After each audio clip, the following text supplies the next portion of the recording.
ሰላም ጤና ይስጥልኝ ክቡራትና ክቡራን ተመልካቾቻችን፣ ዜና ፕራይም በዕለተ ረቡዕ ከፕራይም ሚዲያ ተጀመረ። በቅድሚያም ዋና ዋናዎቹ ትውልዱን በስነ ምግባር በማነጽ ለሙስና የማይበገር ዜጋ ለመፍጠር በትኩረት መስራት ያስፈልጋል አሉ ምክትል ጠቅላይ ሚኒስትር ተመስገን ጥሩነህ። የጊፋታ በዓል በዩኔስኮ መመዝገቡ የሀገራችንን የቱሪስት ፍሰት እንደሚጨምር ከፍተኛ አስተዋጽኦ ይኖረዋል ሲል የባህልና ስፖርት ሚኒስቴር ገለጸ። ከውጭ የሱዳን አየር ኃይል በመኖሪያ አካባቢዎች እንዲሁም በገበያዎች በትምህርት ቤቶች ላይ በፈጸመ ድብደባ ቢያንስ 1700 ሰላማዊ ሰዎች መገደላቸው ተገለጸ። ክቡራትና ክቡራን ተመልካቾች በቆይታችን የቢዝነስ፣ የሀገር መከላከያ ሰራዊትና የስፖርት ዘገባዎች ተካተዋል። ቆይታውን እየመራው ደግሞ አለምሰገድ አበበ አብሬያቸው የምቆይ ይሆናል። አብራችሁ ቆዩ።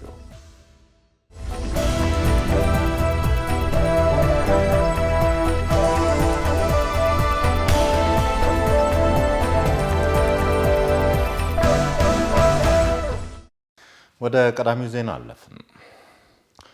ትውልዱን በስነ ምግባር በማነጽ ለሙስና የማይበገር ዜጋ ለመፍጠር በትኩረት መስራት ያስፈልጋል አሉ ምክትል ጠቅላይ ሚኒስትር ተመስገን ጥሩነህ። 22ኛው ዓለም አቀፍ የጸረ ሙስና ቀን በዛሬው ዕለት በተለያዩ መርሃ ግብሮች እንደ ሀገር ተከብሮ ውሏል።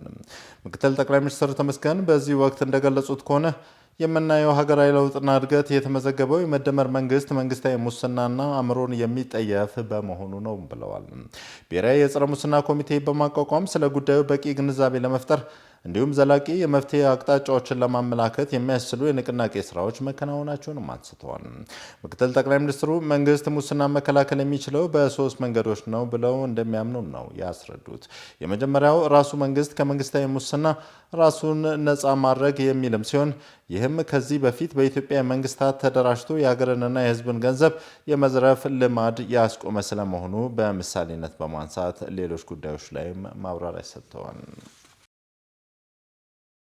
የጊፋታ በዓል በዩኔስኮ መመዝገቡ የሀገራችንን የቱሪስት ፍሰት እንዲጨምር ከፍተኛ አስተዋጽኦ ይኖረዋል ሲል የባህልና ስፖርት ሚኒስቴር ገለጸ።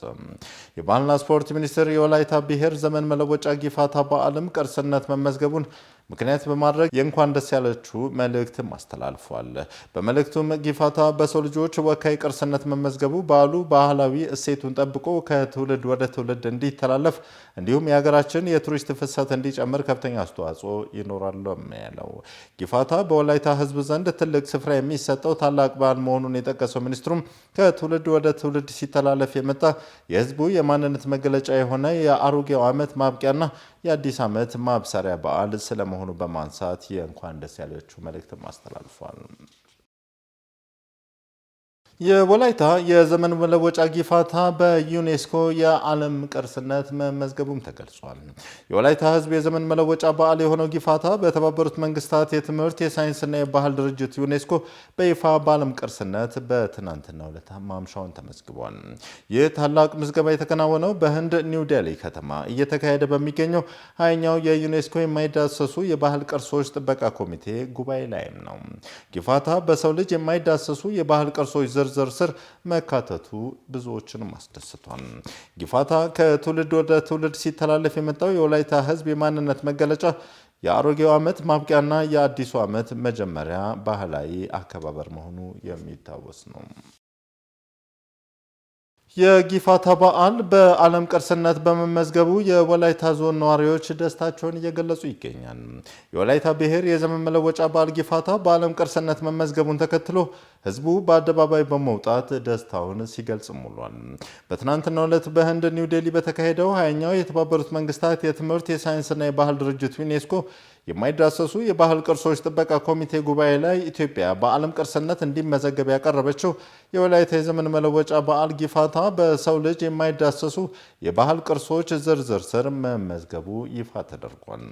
ይህንንም ተከትሎ የዞኑን የከተማ አስተዳደር ከፍተኛ የስራ ኃላፊዎች፣ የወላይታ ሶዶ ከተማ ነዋሪዎችና የተለያዩ የህብረተሰብ ክፍሎች ደስታቸውን እየገለጹ ይገኛል።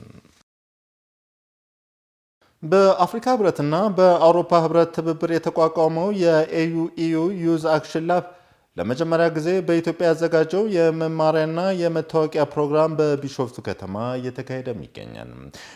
በፕሮግራሙ ላይ ከ42 በላይ የወጣት መር ድርጅቶች ከአፍሪካ አህጉር እንዲሁም ከ10 በላይ ወጣት መር ድርጅቶች ከአውሮፓ አህጉር እየተሳተፉ ይገኛል። ተጨማሪ ዘገባ አለን።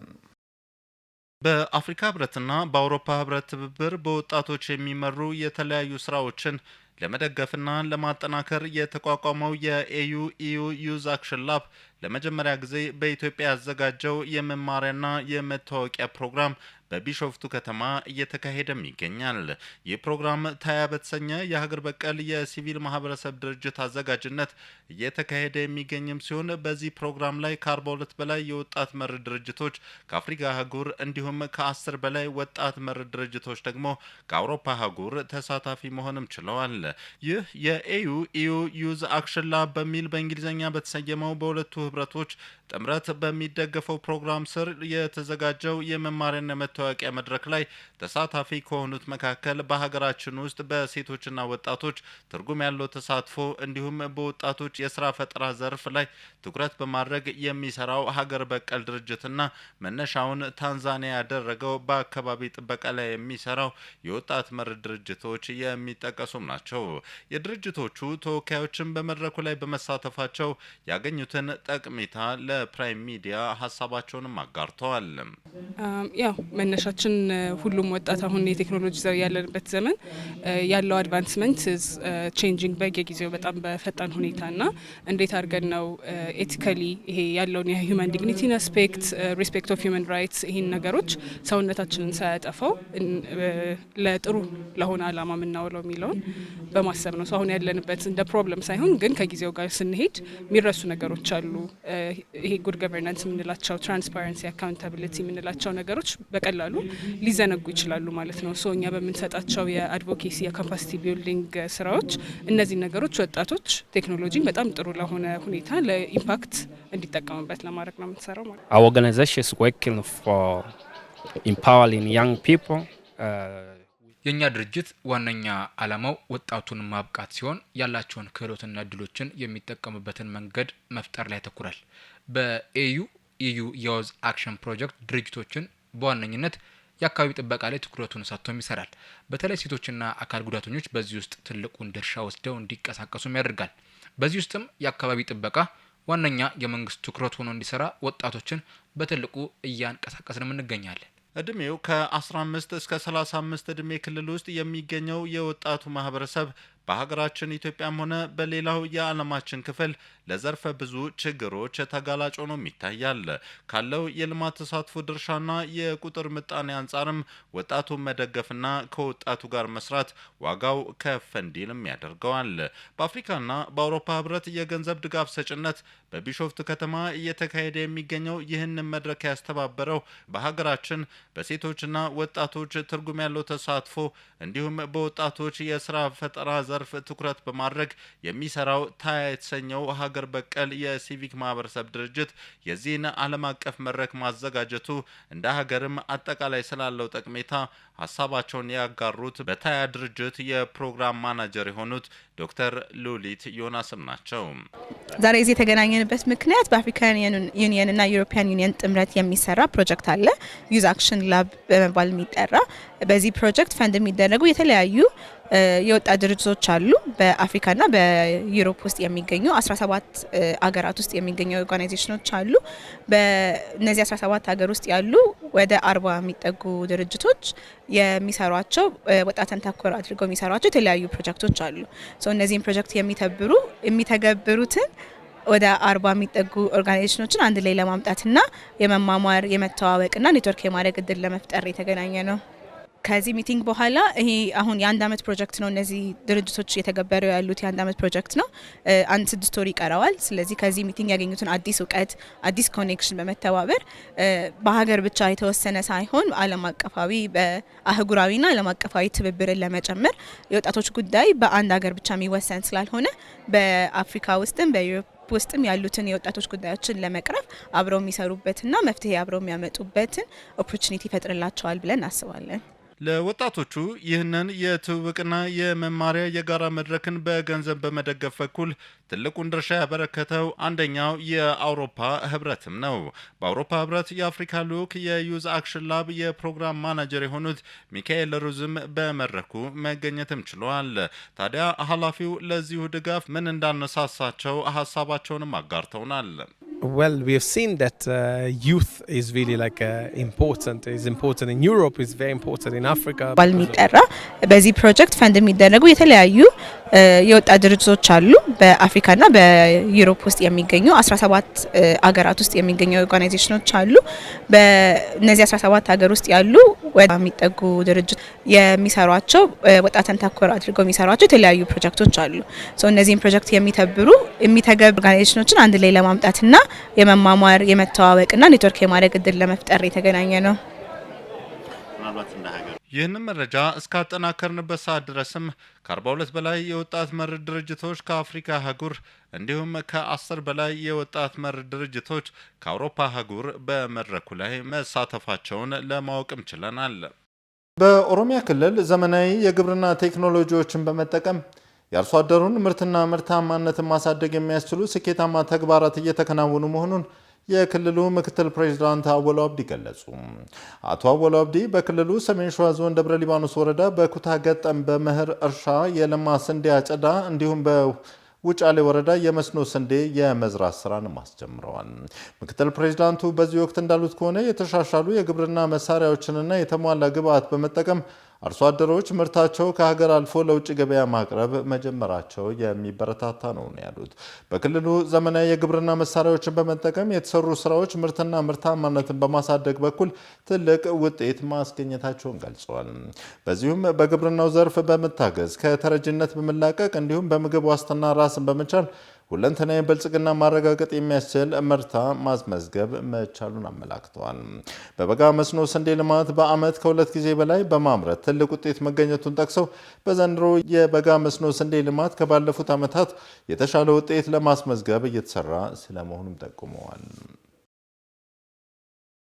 መካናይዝድ የቡና አመራረትን ከቀርጫንሼ ተሞክሮ ወስደን ከሰራን በቅርብ ዓመት ከቡና ብቻ 10 ቢሊዮን ዶላር ማግኘት እንደሚቻል የቡናና ሻይ ባለስልጣን ገለጸ።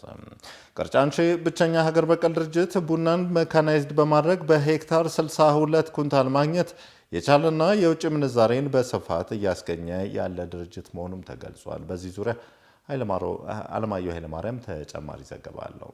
ምድረ ቀደምት የቡና መገኛ ሀገር በሆነችው ቡና በጥላና በእጅ የሚለቀምባት ኢትዮጵያ አዲስ የቴክኖሎጂ አጠቃቀም ብቅ ያለባት ቦታ ነው የቀርጫንሼ የቡና ማሳ። ቡናን ያለ ጥላ በጠብታ መስኖ መትከል፣ ማረምና ማዳበሪያን መርጨት እንዲሁም በኮምባይነር መልቀምን ለኢትዮጵያ አስተዋውቋል። በዚህ የቴክኖሎጂ አጠቃቀም ከዚህ ቀደም በባህላዊ ዘዴ በሄክታር 6 እስከ 9 ኩንታል ሲገኝ የነበረውን ወደ 62 ኩንታል በሄክታር ማሳደግ ችሏል። ከባህላዊ የቡና አመራረት እንዲላቀቁ ወደ 1 ሚሊዮን የሚጠጉ አርሶ አደሮችን እየደገፈ ያለው ቀርጫንሼ የቴክኖሎጂ አጠቃቀምን ከብራዚል የጠብታ መስኖን ደግሞ ከእስራኤል በማምጣት እየሰራ እንደሆነ የቀርጫንሼ ፋርም ማኔጀር ዶክተር ወንዲፍራው ተፈራም ይናገራሉ። እኛ ቡናን ጫካ መንጥረን ሳይሆን ሜዳማ አካባቢዎችን ከዚህ በፊት ለቡና አይሆኑም የተባሉ አካባቢዎችን በመውሰድ እነዛን ወደ ቡና እርሻነት መለወጥ እንደሚቻል ያየንበት ነው። ላለፉት 8 ዓመታት የተለያዩ ሙከራዎችን አካሂደን ውጤታማ የሆንበት ዛሬ የደረስንበት ደረጃ አለ። ስለዚህ ቀርጫንሼ ያንን ቴክኖሎጂ ለአገር የመጀመሪያ የሆነውን በዓለም ላይ እንደ ብራዚል ናቸው በዚህ ቴክኖሎጂ በዋናነት እየተጠቀሙ ያሉት። ይህ ቴክኖሎጂ በብራዚል ከ50 እስከ 60 ዓመት ሆኖታል። በእኛ ሀገር ግን የመጀመሪያውን ተነሳሽነት ወስዶ አስፈላጊውን ኢንቨስትመንት ወጪ አድርጎ በመስራት ውጤታማ የሆነው ድርጅት ቀርጫንሼ ነው ያሉት ደግሞ የቀርጫንሼ ግሩፕ ባለቤትና ዋና ስራ አስኪያጅ ዶክተር እስራኤል ደገፋ ናቸው። ይህን ቴክኖሎጂ ባላቸው 6 የቡና ማሳ በአባያ፣ በምዕራብ ጉጂ፣ ገላና ሌሎች 2 ቦታዎችና በጅማ በባሌ ዞን 2 የእርሻ ቦታዎች ላይ ስራ ላይ በማዋል እየሰሩ መሆኑንም ገልጸዋል። በቴክኖሎጂ አጠቃቀም የሚታዩ ድክመቶችንና ክፍተቶችን እየሞላን የሚፈለገውን ኢንቨስትመንት ሰጥተን በሄክታር 62 ኩንታል አግኝተናል። በዚህ ስራችን ከመንግስትና ከቡናና ሻይ ባለስልጣንም ድጋፍ እየተደረገልን ነው፣ እናመሰግናለን ብሏል። በአንድ አመት ከ6 ወር ምርት የሚሰጡበት ያ ምንን ይረዳል? ለማንኛውም ኢንቨስተርም ሆነ አርሶ አደር ከገቢ ውጪ ሆኖ 5 አመት ከሚቆይ ከስር ገቢ ትንሽ እየሰበሰበ የፈለገበት ደረጃ ላይ ይደርሳል ማለት ነው። አሁን ባለው ተሞክሮች እኛ 62 ኩንታል ፐር ሄክታር ደርሰናል በዚህ ቴክኖሎጂ ማለት ነው። ኢንቨስትመንቱ ቀላል አይደለም። ብዙ ድጋፍ ይፈልጋል፣ ብዙ አቴንሽን ይፈልጋል። እዚህ ላይ ባሉ ድጋፎች በሙሉ ክቡር ጠቅላይ ሚኒስትራችን መጥተው ከጎበኙ በኋላ እንዲሁም ደግሞ የክልሉ መንግስት መጥቶ ከጎበኘ በኋላ አብዛኛውን የመንግስት አካል ከጎናችን ሆኖ ድጋፍን እያደረገልን ይገኛል። ኢትዮጵያ ቡናን የማምረት አቅሟን አሟጣ አልተጠቀመችም። ከዛሬ 5 ዓመት በፊት 500 ቶን በማምረት 200,000 ቶን ብቻ ለውጭ ገበያ ይቀርባል። ቀሪው ደግሞ ለሀገር ውስጥ ፍጆታ ይውላል። አሁን ላይ ግን 1.2 ሚሊዮን ቶን ቡና ለማምረት ከ400,000 እስከ 500,000 ቶን ለውጭ ገበያ እየቀረበ ይገኛል። ከዚህ ላይም ባለፈው አመት ለውጭ ገበያ ከቀረበ ቡና 2.6 ቢሊዮን ዶላር ሊገኝ መቻሉን ከቡናና ሻይ ባለስልጣን ያገኘነው መረጃ ያመላክታል። እናንተም ይህንን የኛን ሌጋሲ ተረርታችሁ ቀጣይ የኢትዮጵያ ምቹ ኤሪያዎች አሉ። መላው የኢትዮጵያ ክልሎች ይህንን ማድረግ ማብቀል የሚችሉበት ሁኔታ ስላለ ይህንን ተባብራችሁ ወደፊት እንድንገፋ አቅም እንድትሆኑን ጭምር ነው። እናመሰግናለን እላለሁ። የቡና አመራረትን በቴክኖሎጂ በመጠቀም በማምረት ምርትና ምርታማነትን መጨመር ይቻላል። በተለይ ከቀርጫንሼ ግሩፕ የቴክኖሎጂና አጠቃቀም ተሞክሮ በመውሰድ ካሰፋንና ከሰራን በጥቂት ዓመታት ብቻ 10 ቢሊዮን ዶላር ከቡና ብቻ ማግኘት እንችላለን ያሉት ደግሞ የቡናና ሻይ ባለስልጣን ዳይሬክተር ዶክተር አዱኛ ደበላ ናቸው። 2030 ላይ ሳይሆን 2028 አካባቢ ላይ 4 ቢሊዮን ዶላር ከቡና ብቻ ማግኘት እንችላለን። በዚህ ደረጃ መካናይዝድ በሆነ መልኩ ደግሞ ከቀጠልንበት በአጭር ጊዜ ውስጥ እስከ 10 ቢሊዮን ከቡና ብቻ ማግኘት የሚችልበት እድል ሰፊ ነው። ስለዚህ ከጥላ ዛፍ ስር በተለምዶ ከምናመርተው ምርት አመራረት ስርዓት ወጣ ባለ መልኩ ቴክኖሎጂዎችን ተጠቅመን መስራት ከቻለን አቅማችን እጅግ በጣም ሰፊ ነው፣ አልተጠቀምንበትም። ስለዚህ አሁን ላይ ባለፈው በእቅዳችን ላይ ወይም በስትራቴጂያችን ላይ በያዝነው አግባብ 4 ቢሊዮን ደርሳልና ነገር ግን አሁን ላይ እየታየ ያለው ደግሞ ከዛ በላይ ነው። ለአርሶ አደሮች የኤክስቴንሽን ድጋፍ፣ የግብዓት አቅርቦት፣ ፓኬጅንና ስልጠና፣ የቴክኖሎጂ ተደራሽነትን በማስፋት እየሰራን እንገኛለን ብሏል። ከተለያዩ ባለድርሻ አካላት ጋር ፕሮጀክቶችን በመጻፍ የምርት ማቀነባበሪያ እንደገና ደግሞ ግብዓቶች በተለይ ደግሞ የጥራት ቁጥጥር ላይ ለውጥ ማምጣት እንድንችል በዛ ዙሪያ ላይ ድጋፍ እያደረግን ያለ ነው። ስለዚህ ከሞላ ጎደል በአርሶ አደር ደረጃ ድሮ ከ6 እና 7 ኩንታል ያልበለጠ ምርት በሄክታር የሚገኘው ዛሬ ላይ ወደ 20 ኩንታል ከፍ ብሏል ማለት ነው። ስለዚህ ይሄም እጅግ በጣም ለውጥ ነው። ሁለተኛ በተለይ ያረጁ ቡናዎችን በመጎንደል በአዳዲስ ዝርያዎች በመተካት እየተሰራ ያለው ሰፊ ስራ ምርትና ምርታማነታችንን እጥፍ እንዲሆን አድርጎታል ማለት ነው። ስለዚህ ይህንን አጠናክረን ነው የምንቀጥለው። ቀርጫንሼ ብቸኛው ድርጅት ቡናን ያለ ጥላ ከማሳው ለቅሞና አርሶ አደሩን በማቀፍ ቡናን በጥራትና በብዛት በማምረት ለውጭ ገበያ የሚያቀርብ ሀገር በቀል ድርጅት ነው። ይህን ተሞክሮ ለማስፋትና የሀገሪቱን እምቅ የቡና ልማትን ለመጠቀምና የውጭ ምንዛሪ ለማግኘት በቅርቡ ጠቅላይ ሚኒስትር ዶክተር አብይ አህመድ፣ የኦሮሚያ ፕሬዝዳንት አቶ ሽመልስ አብዲሳ፣ የግብርና ሚኒስቴር አቶ አዲሱ አረጋና እንዲሁም ባሳለፍነው ሳምንት ደግሞ የህዝብ ተወካዮች የግብርና ቋሚ ኮሚቴ የቀርጫንሼን ማሳ መጎብኘታቸው የሚታወስ ነው። የኢትዮጵያና የአፍሪካ ጠበቆች እንደ ሀገርና እንደ አህጉር ባለባቸው የህግ ጉዳይ ከሌላ ዓለም ጠበቆችና የጠበቃ ድርጅቶችን የሚገዙበት ዘመን ማብቃት አለበት ሲሉ የህግ ባለሙያዋ ተናገሩ። ጠበቆችም ክብርና ነጻነታቸው ተጠብቆ በሙያ ጎልብተው በስነ ምግባር ታንጸው በቴክኖሎጂ ክህሎት በክተው ለስራ ዝግጁ መሆን እንዳለባቸውም ተናግረዋል። ከባለሙያው ጋር የተደረገውን ቆይታ ባልደረባችን ቢኪ ሰቦቃ እንደሚከተለው በዝርዝር ያቀርበዋል። በሀገሪቱ ህግና ስርዓት እንዲሰፍን የህግ አስፈጻሚ ተቋማትና የህግ ባለሙያዎች የማይተካ ሚና አላቸው። ከህግ ባለሙያዎች መካከል ደግሞ የህግ አማካሪና ጠበቆች ይጠቀሳሉ። ታዲያ የህግ ጉዳይን በተመለከተ እንደ ሀገሪቱም ይሁን እንደ አፍሪካ የሚገጥሙ የህግ ጉዳዮችን ለመፍታት ከሌላ ዓለም ጠበቆችና የጥብቅና ድርጅቶች አፍሪካውያን የሚገዙበት ዘመን ማብቃት አለበት ሲሉ የህግ ባለሙያና ጠበቃ የሆኑት ወይዘሮ መሰረት ስዩም ተናግረዋል። የህግ ባለሙያ ይህንን የተናገሩት ታህሳስ 4 ቀን 2018 ዓ.ም የሚካሄደውን የፌዴራል ጠበቆች ማህበር ፕሬዝዳንትነት ምርጫ ላይ ራሳቸውን ባስተዋወቁበት ወቅት ነው።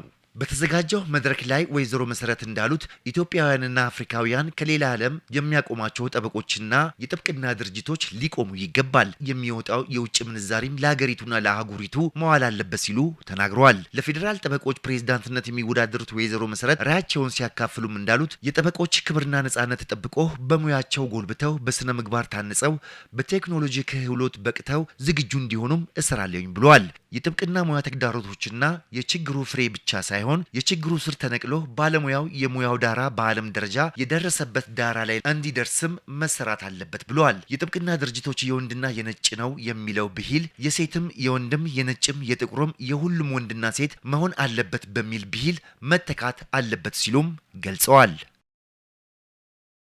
ክቡራትና ክቡራን ተመልካቾች ቆይታችን ይቀጥላል። አሁን የቢዝነስ ዘገባዎችን የምንከታተልበት ሰዓት ላይ ተገኝተናል። ዘገባዎቹን ልታደርሰን ደግሞ ባልደረባዬ በጸሎት ጌታቸው እዚህ አጠገቤ ተገኝታለች። በጸሎት እንደምናመሸሽ እንኳን ደህና መጣሽ። ከቢዝነሱ ዓለም ጋር በተገናኘ ምን አዲስ ጉዳይ ተሰማ? አመሰግናለሁ አለምሰገድ። ለዛሬ ከያዝናቸው የቢዝነስ ዜናዎቻችን መካከል እንግዲህ ከሀገር ውስጥ በስርቆትና ውድመት የተነሳ በኤሌክትሪክ መሰረተ ልማቶች ላይ ከፍተኛ ጉዳት እየደረሰ መሆኑን የኢትዮጵያ ኤሌክትሪክ አገልግሎት አስታውቋል። ከሀገር ውጭ ደግሞ ዚምባብዌ በሚቀጥለው ዓመት 600 ሜጋዋት ተንሳፋፊ የፀሐይ ኃይል ማመንጫ ፕሮጀክት ግንባታ ለመጀመር አቅዳለች። ሌሎችም ሰፊ ቢዝነስ ዜናዎች አሉ። በጣም ጥሩ መቀጠል ትችላለሽ። አመሰግናለሁ።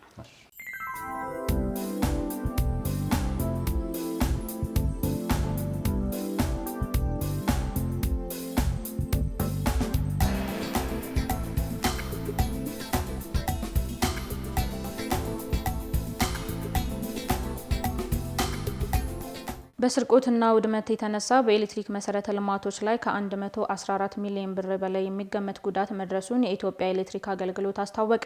የኢትዮጵያ ኤሌክትሪክ አገልግሎት በኤሌክትሪክ መሰረተ ልማትና የኃይል ስርቆት ላይ የደረሰበትን ጉዳት አስመልክቶ በዛሬው ዕለት ጋዜጣዊ መግለጫ ሰጥቷል። መግለጫውን የሰጡት የኢትዮጵያ ኤሌክትሪክ አገልግሎት ኮሚኒኬሽን ዋና ስራ አስፈጻሚ አንዋር አብራር ባለፉት 4 ወራት በመሰረተ ልማት በተፈጸመ ስርቆት፣ በመኪና አደጋ በደረሰ ውድመትና በኃይል ስርቆት በድምሩ 114 ሚሊዮን 299093 ብር የሚገመት ጉዳት በተቋሙ ላይ ደርሷል ብለዋል። በ14 ትራንስፎርመሮች ላይ በተፈጸመ ስርቆት 23 ሚሊዮን 85847 ብር ኪሳራ ደርሷል ያሉት ኃላፊው በኤሌክትሪክ ኃይል አስተላላፊ ኬብል ስርቆት ደግሞ 88 ሚሊዮን 849855 ብር ጉዳት ደርሷል ሲሉ ገልጸዋል። በመኪና ግጭት የደረሰ የመሰረተ ልማት ውድመት ብዛት 15 ሲሆን በብር ሲተመን 18 ሚሊዮን 178131 ብር ጉዳት ማጋጠሙን አብራርተዋል። ከጅማ ዞን እስካሁን ጥራቱን ጠብቆ የተዘጋጀ 10,000 ቶን ቡና ለማዕከላዊ ገበያ መቅረቡን የዞኑ ግብርና ጽሕፈት ቤት ገለጸ። የጅማ ዞን የግብርና ጽሕፈት ቤት ኃላፊ አቶ ቲጃኒ ተማም በዚህ ዓመት አጠቃላይ ከሚሰበሰበው የቡና ምርት ውስጥ 126,000 ቶን የታጠበና ያልታጠበ ቡና ለማዕከላዊ ገበያ ለማቅረብ ታቅዶ እየተሰራ ነው ብለዋል። ለገበያ ከሚቀርበው ቡና ውስጥ 52,000 ቶን የታጠበና ቀሪው ያልታጠበ መሆኑን ጠቁመው አሁን ላይ ከምርት ስብሰባ ጎን ለጎን ጥራቱን የጠበቀ ቡና የማዘጋጀትና ለገበያ የማቅረብ ስራ እየተከናወነ መሆኑን አመላክተዋል። በዞኑ 523 የቀይና የደረቅ ቡና መፈልፈያና ማበጠሪያ አነስተኛ ኢንዱስትሪዎች ጥራቱን የጠበቀ ቡና በማዘጋጀት አገልግሎት እየሰጡ መሆናቸውንም ተናግረዋል። ዞኑ በቡና ምርት የሚታወቅና በርካታ አርሶ አደሮችና ባለሀብቶች ቡናን በማልማት ስራ ላይ መሰማራታቸውን ጠቁመው ለአምራች አርሶ አደሮች፣ ለነጋዴዎችና በቡና ምርት ማቀነባበር ለተሰማሩ አካላት በቡና ጥራት ላይ ስልጠና ሲሰጥ መቆየቱንም አስታውቀዋል። እየተከታተላችሁ ያላችሁት የቢዝነስ ዜናዎቻችንን ነው። አሁን ደግሞ ከውጭ ወዳገኘናቸው የቢዝነስ ዜናዎች እናልፋለን። አብራችሁን ቆዩ። 15 ሚሊዮን ዶላር የሚያወጣ 50,000 ቶን የአሜሪካን የስንዴ ጭነት ናይጄሪያ መድረሱ ተገለጸ። በ15 ሚሊዮን ዶላር የሚገመት አዲስ የአሜሪካን ስንዴ ጭነት ናይጄሪያ አፓፓ ወደብ ደረሰ። ይህም በዩናይትድ ስቴትስና በናይጄሪያ መካከል እያደገ የመጣውን የግብርና ንግድ ጥንካሬ እንደሚያሳይ ተገልጿል። በ2025 በሁለቱ ሀገራት መካከል ያለው የግብርና ንግድ ከ700 ሚሊዮን ዶላር በላይ እንደሚሆን የአሜሪካ ባለስልጣናት ተናግረዋል። እያደገ ያለው አጋርነት በናይጄሪያ የምግብ ማቀነባበሪያን የድጋፍ ስራዎችንና አቅርቦቶችን እንደሚያረጋጋ ይጠበቃል። ርክክብ የተደረገው በዩኤስ ቆንስል ጀነራል ሪስ ስዋርትና የአሜሪካ የግብርና አማካሪ ክሪስ ቤሊኪ በተገኙበት መሆኑም ተጠቁሟል። ባለፉት ዓመታት የሁለቱ ሀገራት ግንኙነት የጋራ ጥቅሞችን እያስገኘ የመጣ ሲሆን ወቅታዊ አዝማሚያዎች እንደሚያሳዩት የአሜሪካና ናይጄሪያ የግብርና ንግድ በ2025 በእጥፍ ወደ 700 ሚሊዮን ዶላር በላይ ለማድረስ በሂደት ላይ ነው ተብሏል። ዘገባው የቢዝነስ ኢንሳይደር አፍሪካ ነው። ዚምባብዌ በሚቀጥለው ዓመት 600 ሜጋዋት ተንሳፋፊ የፀሐይ ኃይል ማመንጫ ፕሮጀክት ግንባታ ለመጀመር ማቀዷን አስታወቀች። ዚምባብዌ እየተባባሰ ያለውን የኤሌክትሪክ እጥረት ለመቅረፍ በካሪባ ሐይቅ ላይ በዓለም ትልቁ ተንሳፋፊ የሰው ሰራሽ የፀሐይ ኃይል ማመንጫ መገንባት ለመጀመር አቅዳለች። ይህ ተነሳሽነት የኃይል ምንጮችን ለማብዛትና የውሃ ኃይል ላይ ጥገኝነትን ለመቀነስ የሚደረገውን ሰፊ የመንግስት ጥረት አካል ነው። የሀገሪቱ ኢንፎርሜሽን ሚኒስትር ጄንፋም ሚስዌሬ የ600 ሜጋዋት ፕሮጀክት የመጀመሪያ ምዕራፍ ስራ በ2026 ሁለተኛ ሩብ ዓመት ላይ እንደሚጀመር መናገሩን ብሉምበርግ ዘግቧል። ምንም እንኳን የረጅም ጊዜ እቅድ የፀሐይ ፓናሎችን በቀጥታ በሐይቁ ወለል ላይ መትከል ቢሆንም የመነሻ ደረጃው ከውሃ ማጠራቀሚያው አጠገብ ባለው መሬት ላይ ይገነባል ሲሉ የግብርና ሚኒስትር ኤንሼስ ማሱካ ተናግረዋል። ዘገባው የቢዝነስ ኢንሳይደር አፍሪካ ነው።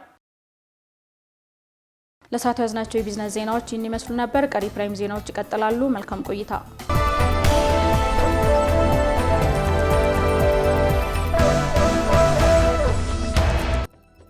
ክቡራትና ክቡራን ተመልካቾች ቆይታችን ይቀጥላል። ቀደም ሲል የቢዝነስ ዘገባዎችን ተከታትለን ተመልሰን ተገናኝተናል። አሁን ደግሞ ወደ ዓለም አቀፍ ጉዳዮች እናልፋለን። በቅድሚያም ጎረቤት ሀገር ሱዳን።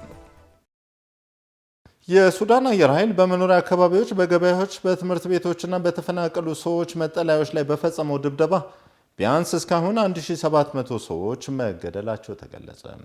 ሱዳን ዊትነስ የተባለና በሀገሪቱ በእርስ በርስ ጦርነት የተፈጸሙ የሰብአዊ መብት ጥሰቶችን የሚመረምር ፕሮጀክት ግጭቱ ከጀመረበት ከሚያዝያ 2023 ጀምሮ የተካሄዱ ወታደራዊ አየር ጥቃቶችን በመሰነድ ምርመራ ማድረጉንም ገልጿል። የሀገሪቱ አየር ኃይል በርካታ ሰዎች በሚኖሩባቸው አካባቢዎች ያለምንም በቂ ልየታ የቦምብ ድብደባ መፈጸሙን የተደረጉ ምርመራዎች ያሳያሉም ተብሏል።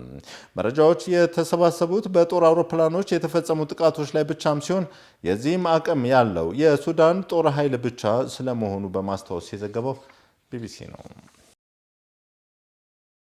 በመጨረሻም ግብጽ በቅርቡ ከ150 በላይ ኤርትራውያን ስደተኞችን በይፋ እስካሁን ባልተገለጸ ምክንያት ከሀገር ማባረሯን በሀገሪቱ ውስጥ ያሉ ስደተኞች እየተናገሩ ይገኛል።